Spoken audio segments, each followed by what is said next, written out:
Man, oh man, welcome to Spurs everybody's post-game show, the Denver Nuggets game. Super disappointing game today, unfortunately for the Spurs. Denver coming off a back-to-back. The Spurs, one of the hottest teams, or the hottest team in the NBA. The matchup of the number one defense. It's not really the number three defense without Wemby, but technically it was the one versus three offense versus defense. Um, thought the Spurs had a pretty good chance at home to pull this out, and they went ahead and did not do that, and it was because they fell apart late, unfortunately. Man, it's just so frustrating, but I guess we can get into everything right now. Spurs, at the end of the first, that's when they that's when they really took control of the game. I felt like they made a little run at the end of the first to put themselves up. They extended the lead to about 20 points.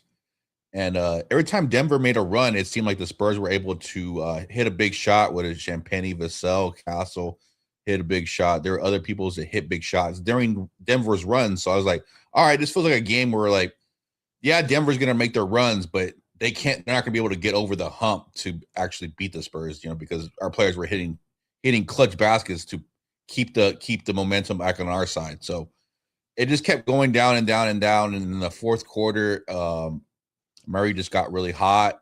Spurs offense really got, really just struggled to find, identity, to find like hit shots. It was just, they didn't come up clutch, and Murray just got hot. Cam Johnson hit some big buckets. Really, the player of the game, I mean, other than Murray going off, was Spencer Jones, who really had a big game. I think he had a game high 19 points for the Denver Nuggets, and I thought that really I was going into the game, I was thinking about Tim Hardaway Jr., because he's usually a guy that can get really hot and a guy that can just be a pain for the Spurs. That was the guy I was looking to possibly go off against the Spurs, but it ended up being Spencer Jones, who had 19 points. I thought he really gave the Nuggets a lift that they needed when Cam Johnson came on late. He wasn't really a factor. Christian Braun struggled. Julian Strother hit some big buckets at times, but Bruce Brown, there was nobody really giving much to Denver, and then Spencer Jones came through for them. So shout out to Spencer Jones. He's probably that was the X factor in this game for the Denver Nuggets. But yeah, Murray got really hot. I thought maybe Mitch could have gone to, he went late to getting the ball out of Murray's hand, but possibly maybe we could have done it earlier.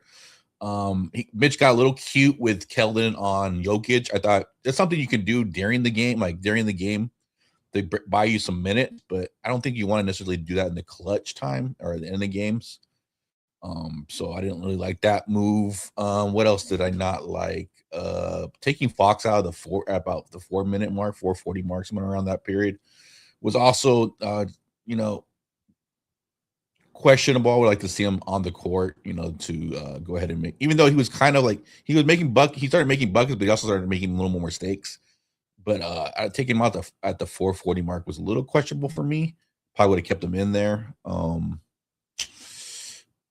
It was tough, man. It was tough. Obviously, Jokic is going to do what Jokic is going to do. No Wemby. Cornette was very ineffective, and we've talked about Cornette possibly really regressing to offensively to giving you pretty much nothing at points, and so he's going to have to really find himself, and he just didn't show up for us today. Champagne showed up a little bit earlier. He hit a shot, and you're like, okay, he hit a shot early, and you're like, okay, this might be like a good Champagne game. He did all right. He just gave you 8 points. So the guy who really came up clutch was Harrison Barnes. Harrison Barnes without those 20 points for Harrison Barnes, this is even a more different game for the Spurs. So Harrison Barnes showing up off the bench was big for us. That 20 points was big for us. Keldon struggled. I would have liked to seen if Keldon's going to be on Jokic, I would like to see a pick and roll.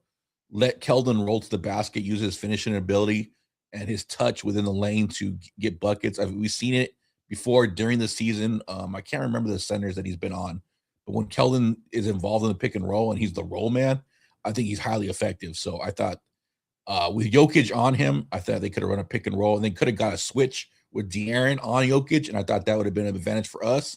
Or they could have had Keldon rolling to the basket, and I think not that many people can really, strengthen you, ball up Keldon in the paint or getting him going. Unfortunately, he didn't really get going at all. He had a very tough game for him.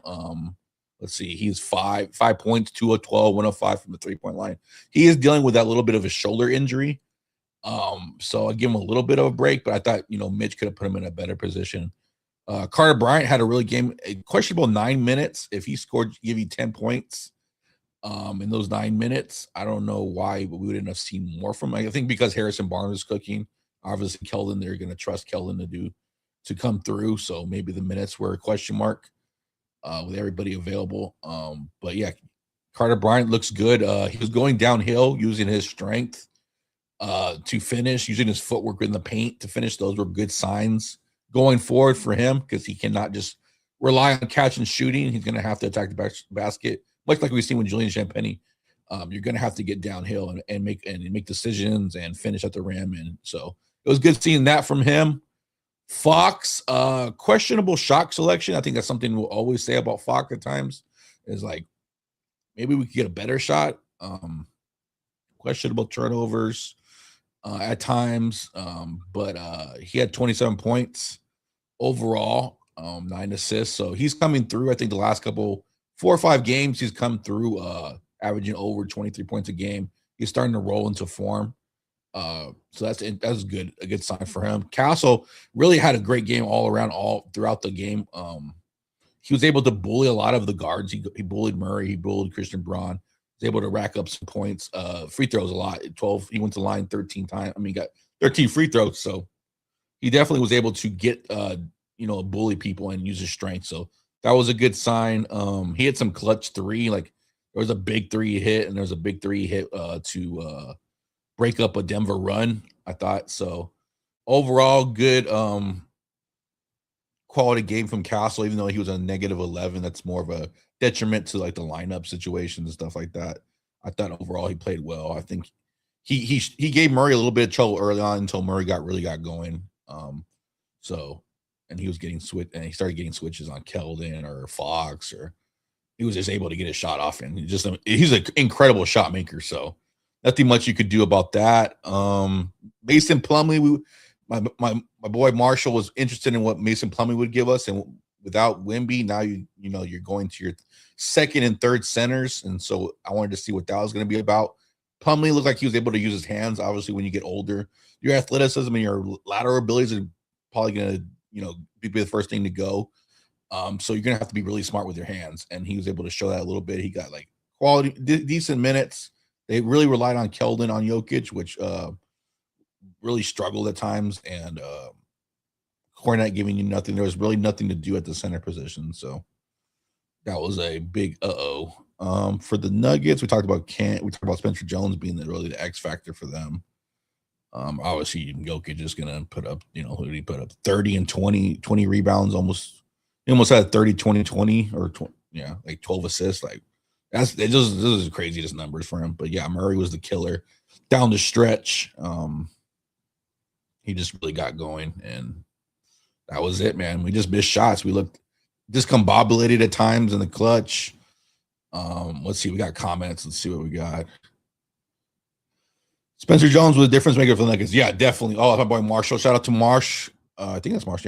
Yeah. Spencer Jones was definitely the X factor for the Nuggets. He definitely was able to bridge the gap between when Murray wasn't necessarily getting going and nobody else was giving him much. So yeah, Spencer Jones, 19 points was huge for the Nuggets tonight.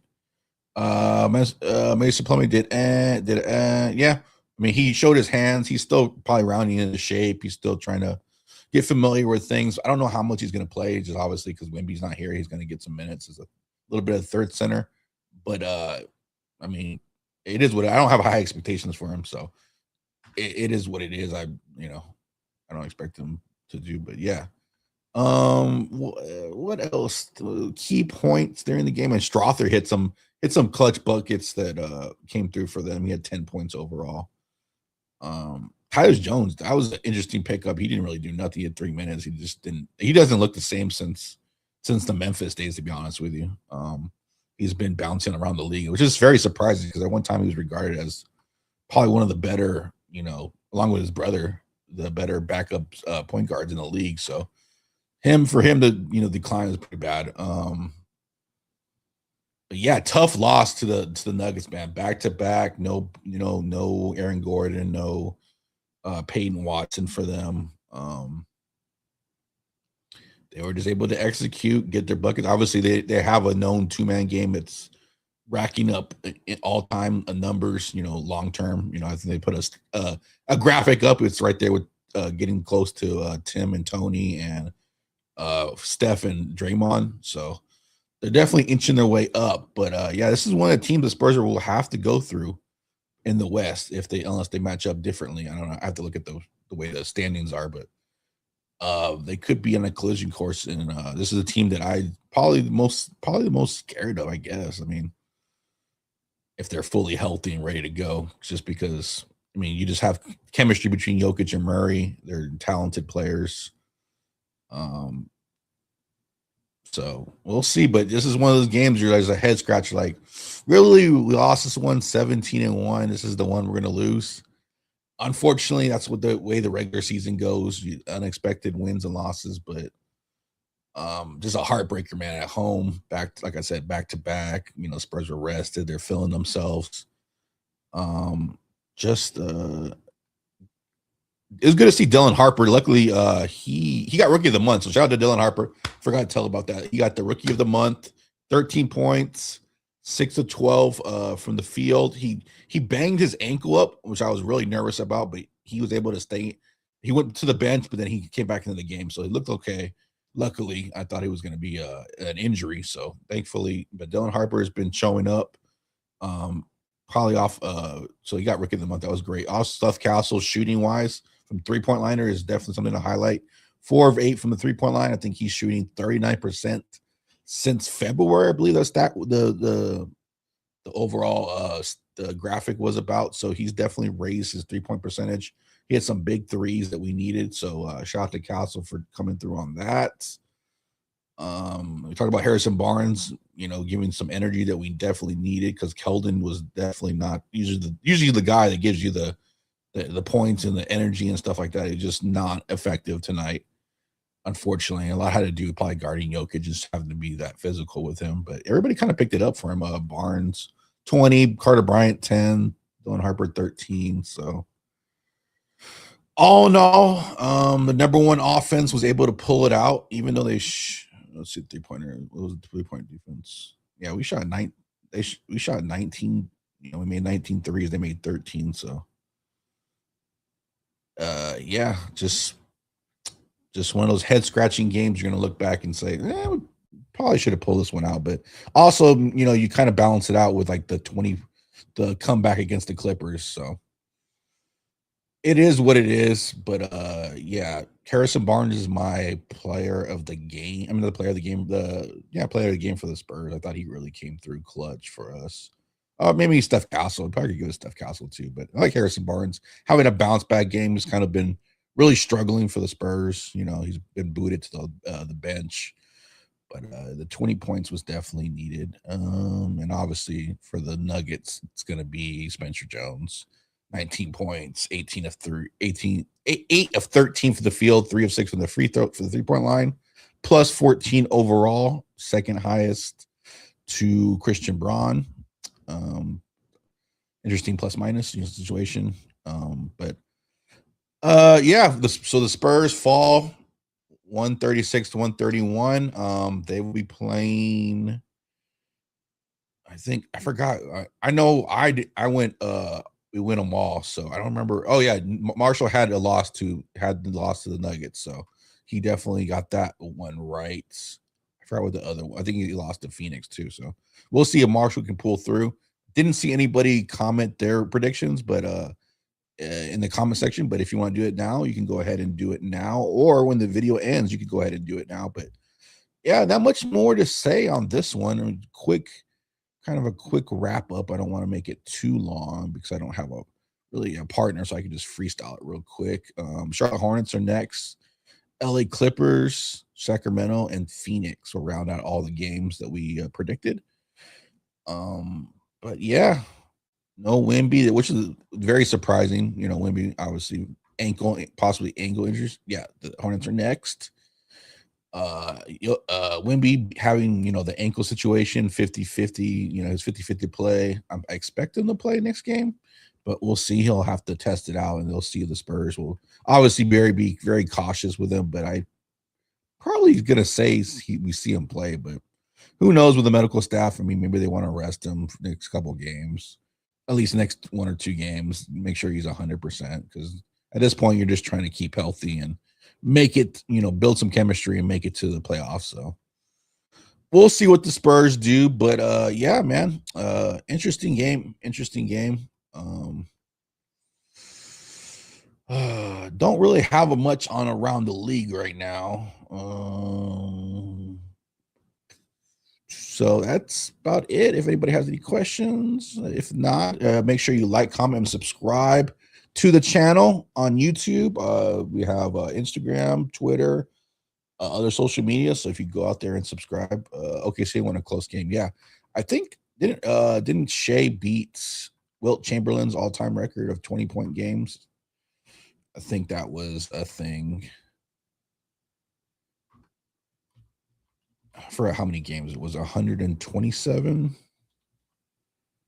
was Wilt's record. Let's see, breaks Wilt. Yeah, he did break it. So you gotta give credit to SGA. I know a lot of people make a thing about his free throws, but that's what you have to do to be a great, great scorer. Is got to get free throw attempts. So,